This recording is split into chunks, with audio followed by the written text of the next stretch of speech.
But still, they say that even with that, it should not do that all the time. So I mean, this is in case there was a necessity.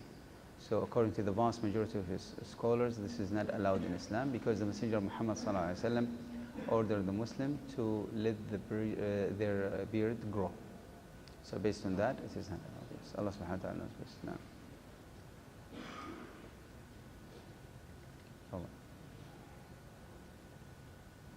No.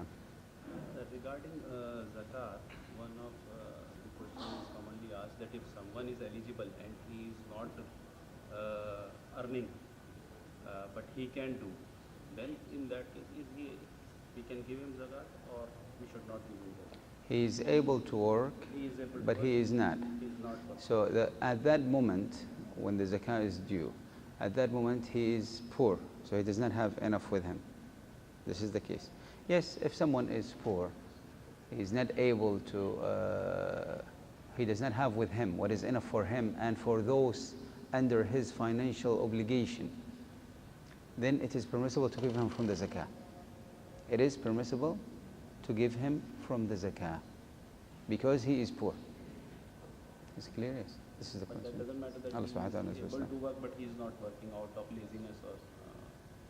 Regardless, the concept of zakah, there are two things of them. What is beyond the basic necessities, what is beyond the need, you don't give him that. He is able to work or he is able to gain and he is not. But the basic needs, he can take from this. He can take from this. There is one hadith from the Messenger of Muhammad ﷺ regarding this point especially, but that is about him asking in the first place. This is not allowed in the beginning. Asking, as the Messenger of Muhammad ﷺ said, and in that hadith, the one who is able to work and earn and he is not to be encouraged to that. So probably this is linked to it. Allah subhanahu wa ta'ala knows best. Naam.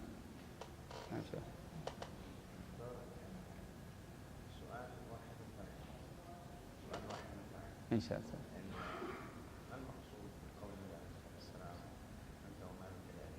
نعم.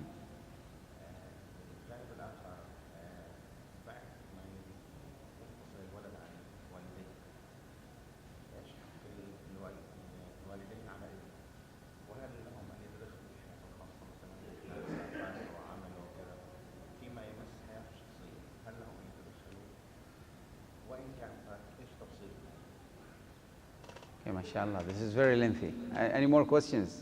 I'll translate to you, inshallah, the question and the answer. But are there any quick questions before that? Yes, inshallah. So. During this journey, like Jammu Kashmir, okay, we are joining in Jama. So in such a cases, okay, if we are doing a Zohar or Asar, and if it's 4 rakats, so we need to break 2 rakats or we have to continue 4. It's your choice. You are traveling. You are still traveling in the way. It is your choice, up to you. If you'd like to make qasr, this is better, and this is the sunnah, is to pray 2 rak'ah. You can also combine them together. Jama' is not sunnah, it is relaxation, it is permissible. But qasr is sunnah. So if you do not want to combine, it is the sunnah to pray 2 rak'ah, not 4 when you are traveling. Unless if you are praying behind someone in a mosque, for example, and they are praying 4 rak'ah, you have to fulfill 4 rak'ah to them. Allah subhanahu wa ta'ala. Joining in the second rak'ah. Still, if you joined locals who are residents, who are praying 4 rak'ah, you have to finish the 4 rak'ah salah. Yes, Allah subhanahu wa ta'ala knows best. Salam alaikum. If you're praying alone, or some lower or after, or in the second rak'ah, we forgot the atahiyat, and the third rak'ah, I remember that one. I missed the second rak'ah atahiyat. Yes. Okay, how can I count that? Continue normally, finish the salah. Or if someone missed the first tahiyat, and he didn't remember till the third rak'ah, he noticed that he missed the first tashahud, first tahiyat. Then he continues the salah normally. You continue the salah of 4 rak'ah, and then after finishing the second tahiyat, and before making the taslim, you make 2 sujood sahu.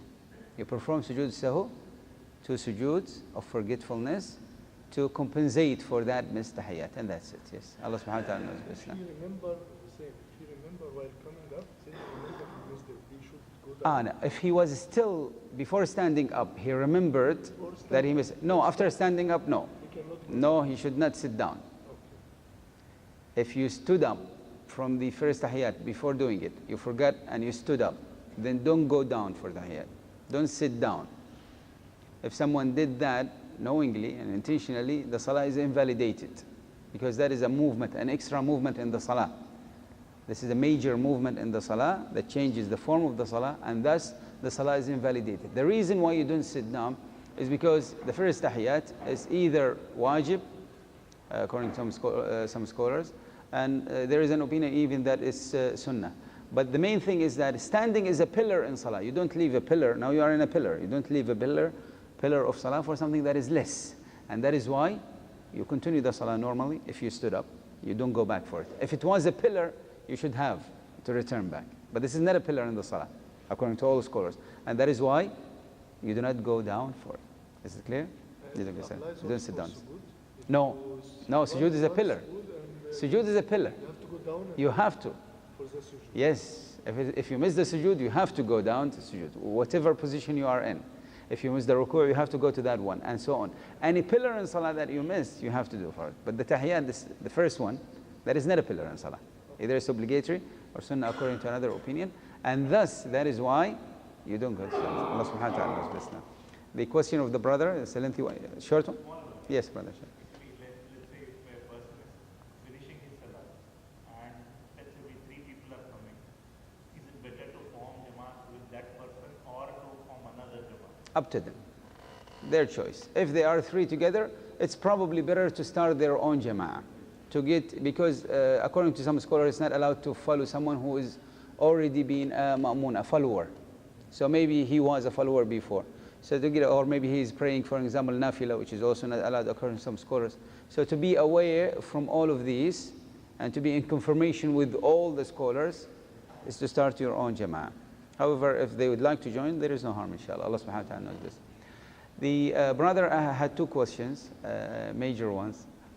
So the first question is the hadith of the Messenger of Muhammad sallallahu alaihi wasallam when he said to the young man that you and your property belong to your father.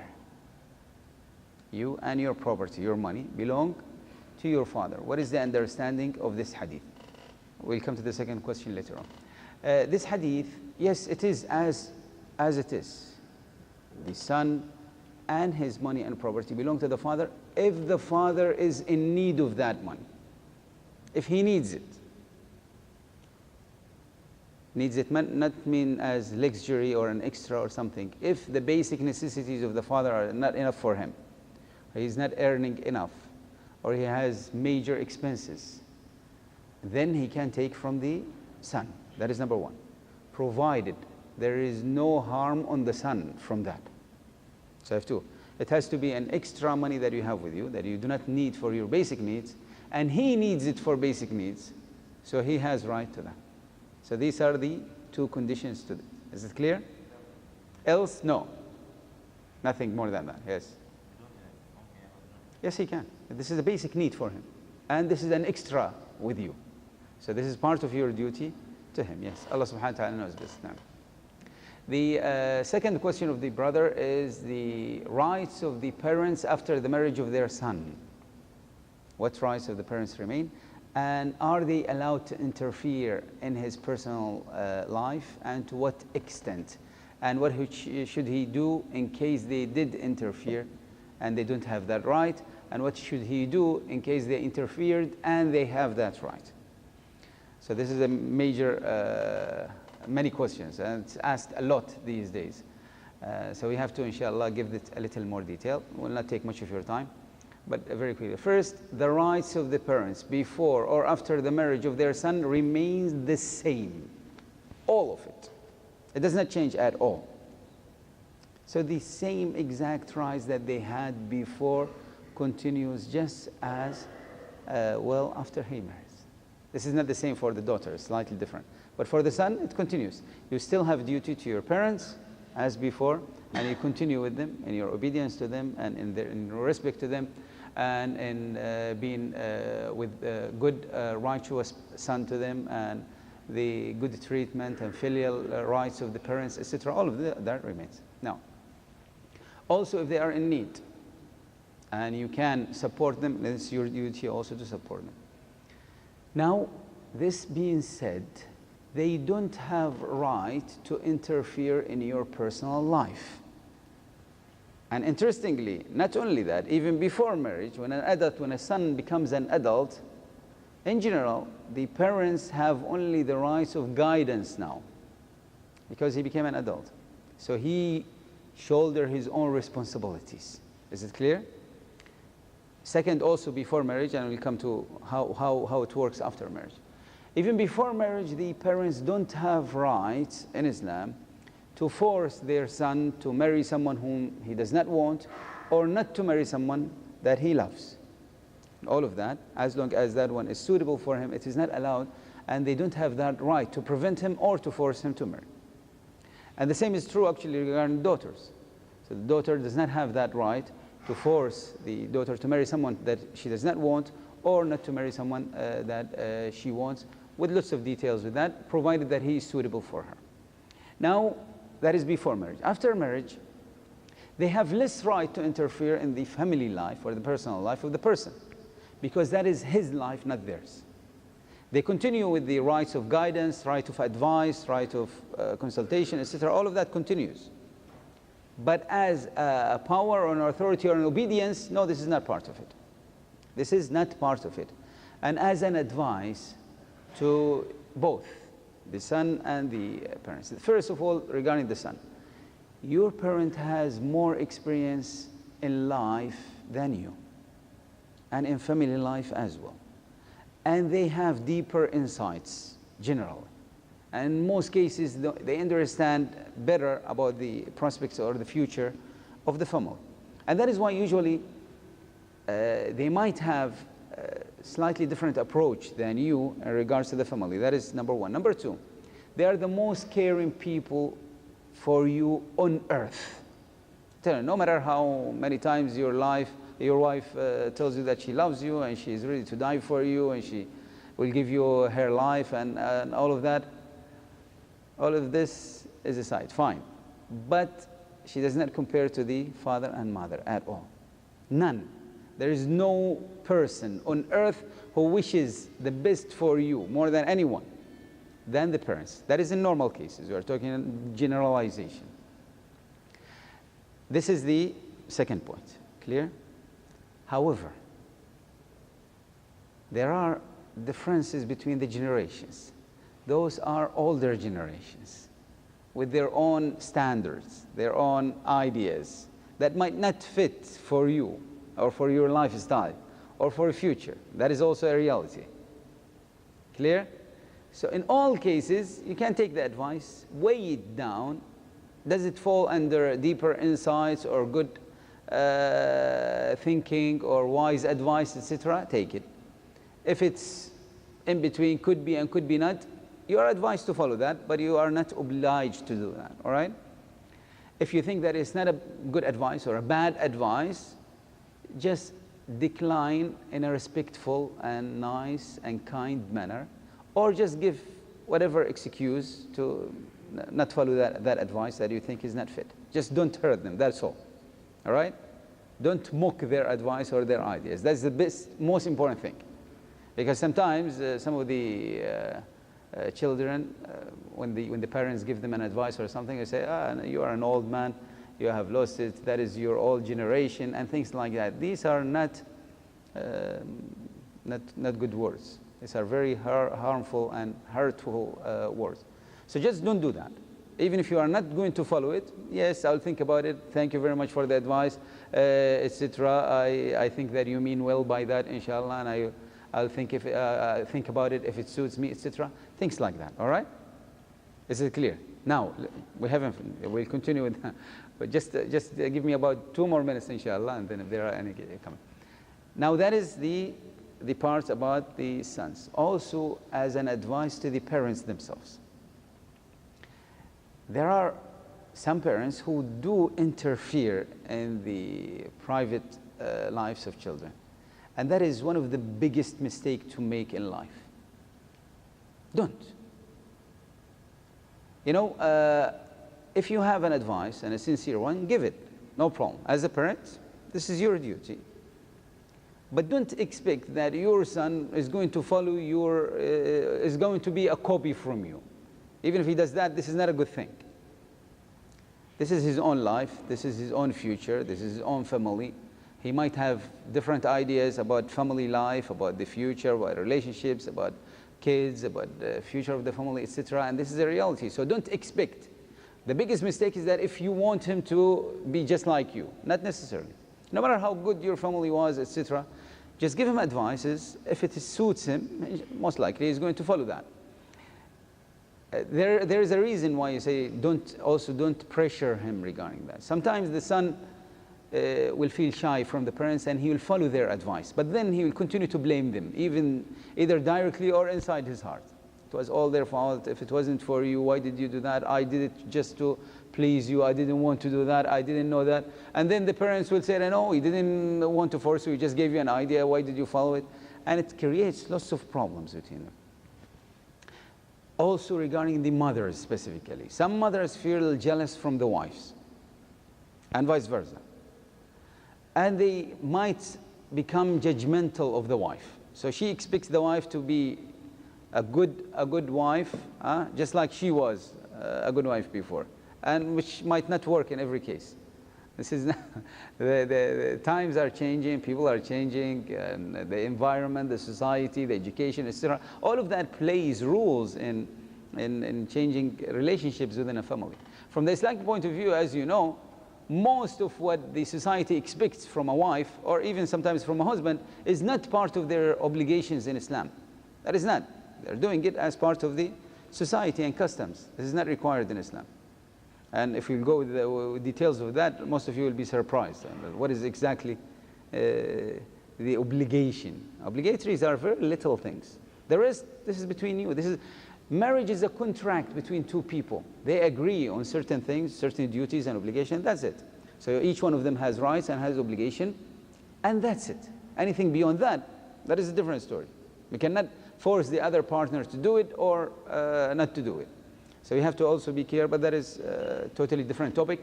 We are here about the interference of the mother. So the mother should not be judgmental of the wife. She should not look for faults. Some of them continue to search for faults, actually. No human being is perfect. No human being is complete. This is a reality. Each and every one. The Messenger of Muhammad ﷺ said, every person of humanity is a sinner. And in fact, the Messenger of Muhammad ﷺ used a form in Arabic that is used for too much sins, meaning sinning a lot.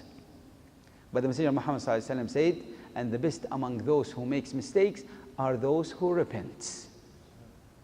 So the Messenger ﷺ has given an idea there is no such thing as a perfect human being. We have spoken before about the family life in the previous khutbah. And we said one of the points that Islam encouraged a lot, the Messenger of Muhammad sallallahu alaihi wasallam, Allah subhanahu wa ta'ala in the Holy Quran, is to keep the hope alive, not search for fault, look for the bright side, and even if it reaches, we said hatred, the worst case scenarios. So still, the mother should not be that much judgmental, she should not interfere. If she finds something bad about the wife or she didn't like about her action or behavior, the best thing to do is not to speak with the husband, but speak with the wife directly in secret between her and the wife. Advice in Islam has to be in secret, not in public. I see someone here, for example, he is smoking. I said, why do you smoke? Smoking is not good for you. This is not an advice. This is an insult. In front of people, don't do that. So advice in Islam, we have many hadith. For example, the Messenger of Muhammad ﷺ said, even regarding those in power, the authority, public figures, the Messenger of Muhammad ﷺ mentioned the person who takes the hand of that person, and tells him an advice in secret. Confine to him the advice. Yes, if you're going to speak to someone in front of people, just like, nobody's going to accept that. Nobody wants that. Do you want to be judged in front of people? Corrected in front of them? Nobody likes that, right? See, so the concept of what some mothers are doing, some of the parents, this is also wrong.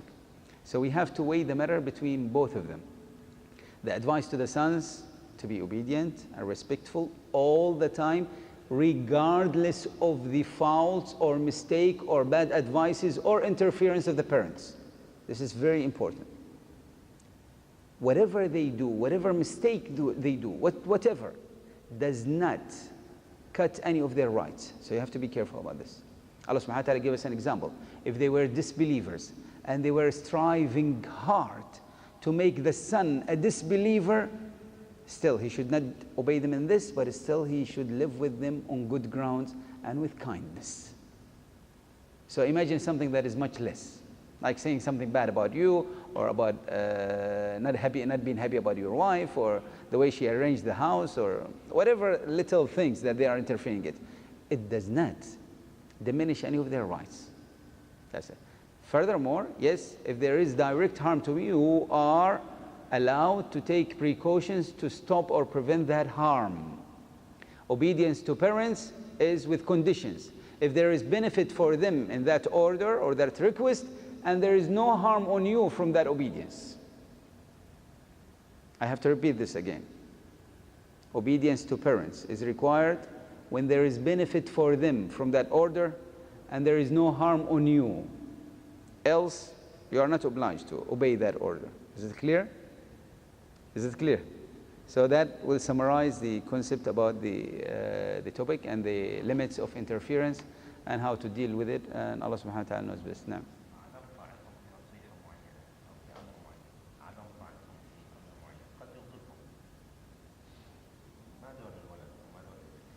if you haven't done a mistake and the parents are upset, don't worry. Even if they make dua against you from now till the day of judgment. Don't worry about that if you haven't done anything wrong.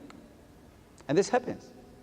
I get questions from people, someone was saying that he has been extremely obedient and kind and nice to parents in every aspect, and yet they are never happy. They are never happy. They, whatever little things happens, they make dua against him and etc. If you are doing that, don't worry. If you haven't done anything wrong, don't worry. Imagine someone now, for example, you haven't done anything bad to a person and he is praying against you. Do you fear like if you have done an injustice to him? If you harmed someone and he is praying against you, that is when you should be afraid, right? But if you haven't done anything and he is praying, okay, fine. You'll just get more rewards, inshallah. So don't worry about that. If you haven't done anything wrong, don't worry. Yes, Allah subhanahu wa ta'ala knows best. Now, sallallahu alayhi wa sallam Muhammad wa ala alihi wa sahbihi wa sallam tasliman kathira. Hopefully, next time, inshallah. Jazakum.